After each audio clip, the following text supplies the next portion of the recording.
If some of this sounds repetitive, it's because part of this thread I'm simply copying from a previous thread I made. A user made a post in a UFO subreddit yesterday which included an article on a 2019 investigation NASA UAP in lightning storm, and it provides evidence of claims I made previously that I feel are important to share with everyone.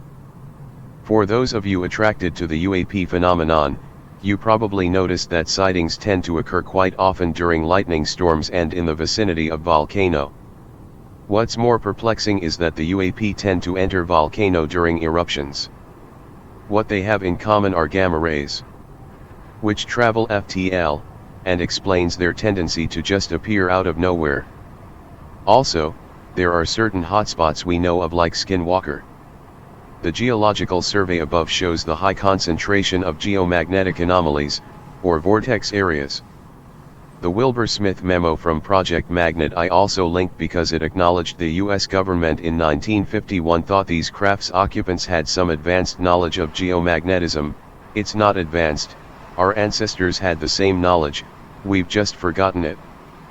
This is a recent study published that's worth your time. Geomagnetic fluctuations, gamma rays, the location of megaliths on these chi/dragon/spirit/Nazca/dream lines, as the Chinese, Inca Australian Aboriginal called them, was for a specific purpose and not coincidental. This isn't speculation. In West Africa where I'm from there are the largest concentration of geomagnetic anomalies accompanied by more stone circle complexes than anywhere on Earth. I've had to be a part of rituals involving what you'd call portals since I was 9 years old because of my genealogy. I'm not obligated to share this information, but I want to because I doubt our government officials ever will.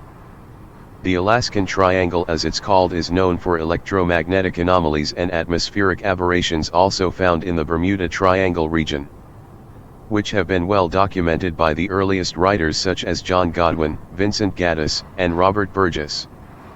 There are also a couple of official reports carry allusions to electronic fog, and there is evidence for transient magnetic vortices. Flew in the Bermuda Triangle region on December 4, 1970 with his brand new Beechcraft Bonanza A36. In his early 20s, Bruce Jernon already had about 600 hours flying time and was very familiar with Florida and the Bahamas. Jernon wrote a book called Beyond the Bermuda Triangle, is definitely worth the read. A Coast Guard and seaplane pilot, he tells of a story happening near the Bimini Islands, and about 27 minutes into the flight, Bruce Jernon saw a cloud near Andros and a cloud near Bimini that were the opposite sides of a same ring-shaped body. Then the cloud that formed just off of Andros Island rapidly spread outward into the shape of a donut with a diameter of 30 miles. Bruce Jernon then entered a large U-shaped opening on the west side of the donut cloud. It formed a horizontal tunnel, and as Bruce Jernon entered the tunnel for only about 20 seconds, all his electronic and magnetic navigational instruments were malfunctioning. Bruce Jernon attributed this to an electronic fog because the electronic fog was interfering with his instruments. Bruce Jernon also experienced space/time abnormalities because his time showed that the flight from Andros to Palm Beach had taken a little less than 47 minutes, compared to a trip that would have lasted more than 75 minutes normally. Some believe that Jernon entered into a space/time warp during his short flight. Then, G&J Quasar, a leading researcher on the Bermuda Triangle, the U.S. Coast Guard search and rescue statistics published each year showed about the same number of distressed calls from the 1st Coast Guard District, off New England, received as the 7th District, the Bermuda Triangle area.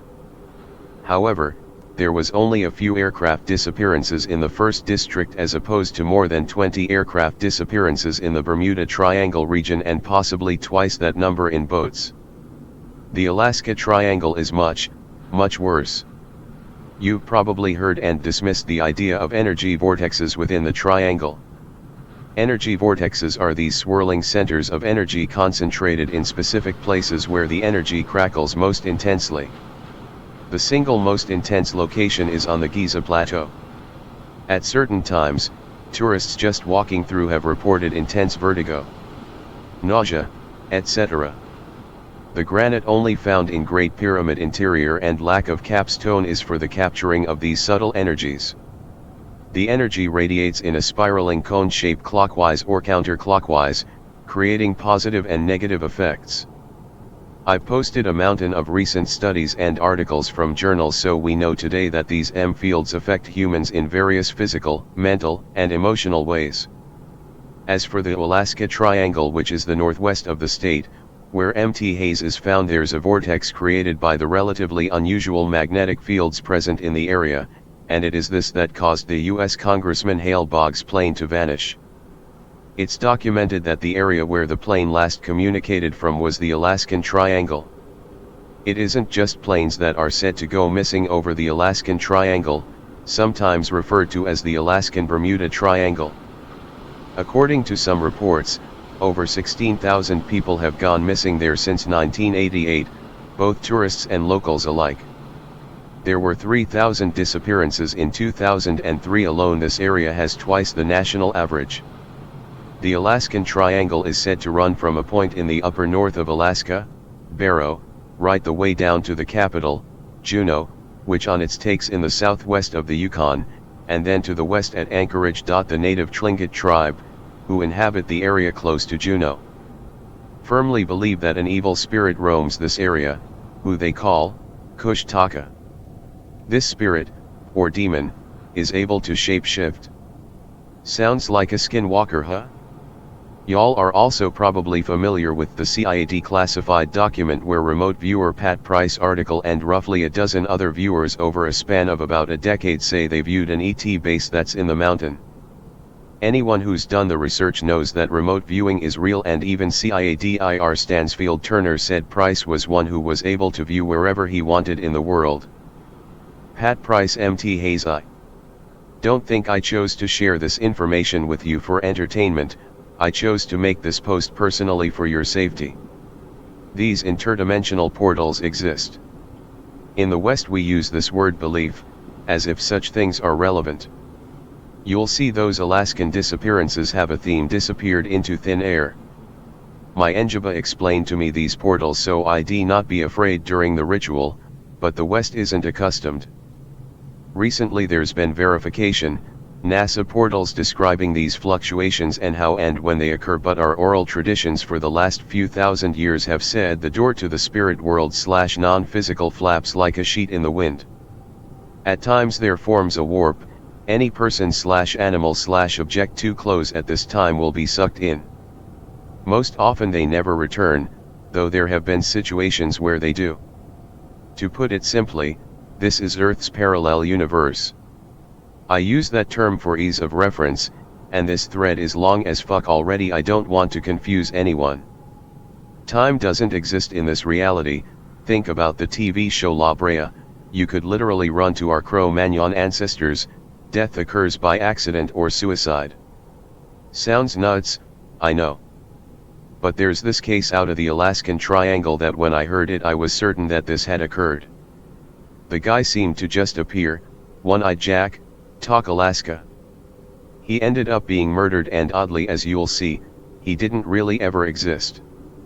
There's also marathon runner Michael Lemaitre, who vanished during a 200m run and according to the news report appeared to have been plucked from above.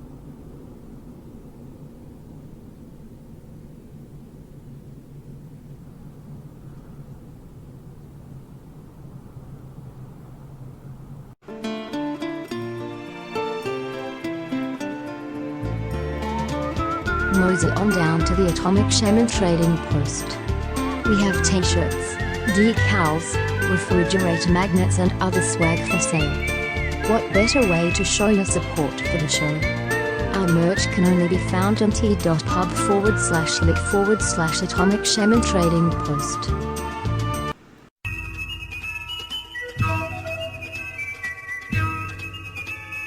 Like, share and subscribe to the channel, and be sure to ring the notification bell. You can follow us on Twitter at Motel and RV Park. Catch the live streams on Rumble. Listen to text-to-speech stories on Atomic Shaman TTS on YouTube.